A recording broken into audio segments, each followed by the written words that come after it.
Hi, welcome to another episode of Silver Fox Scotland. And Nicola Sturgeon is in trouble.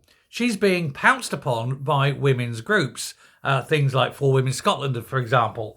There's many of them. And this whole tranche, I suppose, what you call, of women's organisations, pro-women, pro-women's rights and things like that, are basically requesting that Nicola Sturgeon explain herself for the comments she made with regards to her gender reforms. It's almost as though Nicola Sturgeon is actually anti-women. And the way she said it is very insulting, they're saying, to them and their fight for the rights and freedoms and safety of women and girls. Sturgeon, when she was sort of discussing why the bill went down and why it failed, was talking about dark forces. There were dark forces, she said, working against the bill to deny people their rights. No, I think you'll find it was honest, open people defending their rights to be treated as individuals and not as a collective. To be treated as women, not as a group that includes men in the title of women. There's a difference, you see.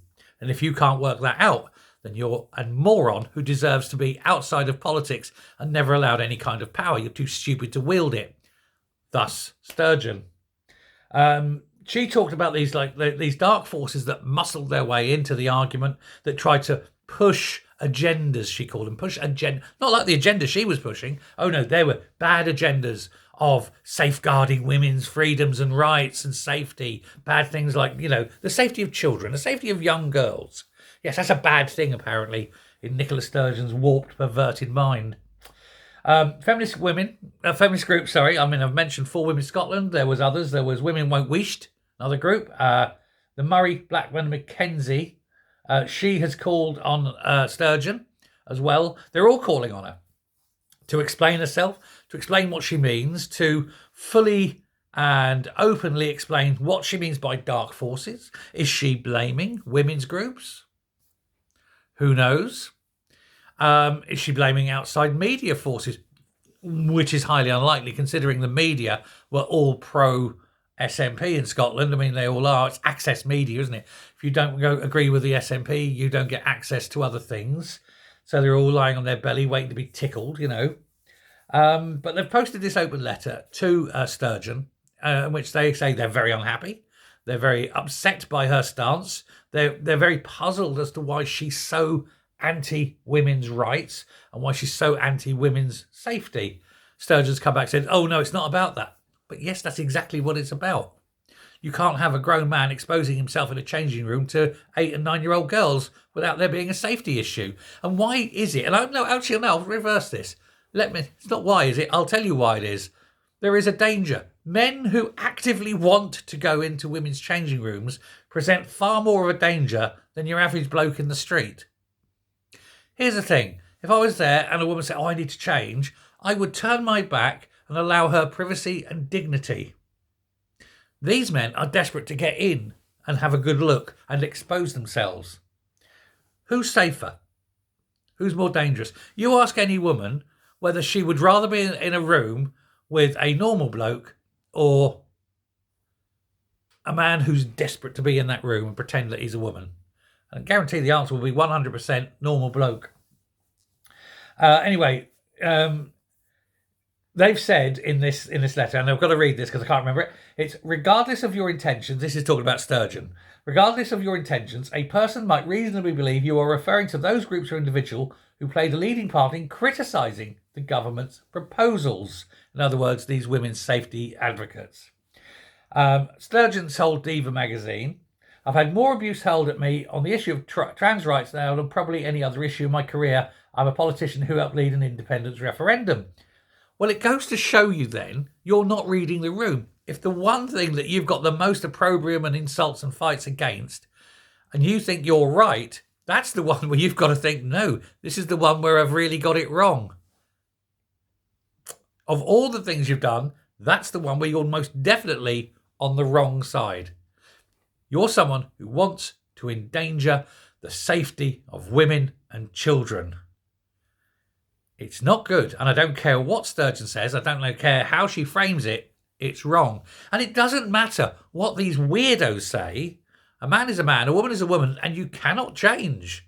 You can put on a frock and call yourself Susan, but while you've got a prostate, you're still a man.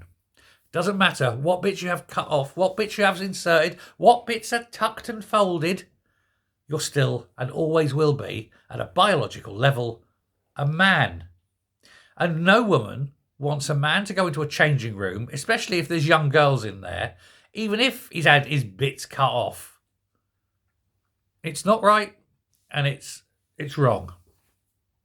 You're a man till the day you die. And in 1,000 years, when all they've dig up is the skeleton, and the archaeologist comes along and says, "Oh yes, here we have the skeleton of a man," because man, and that's it. Now, it's a very controversial issue. She wanted to allow men into women's spaces, women into men's spaces.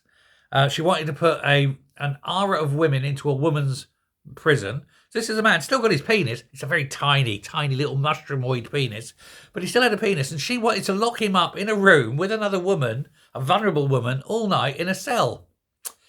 Do you see the problem here?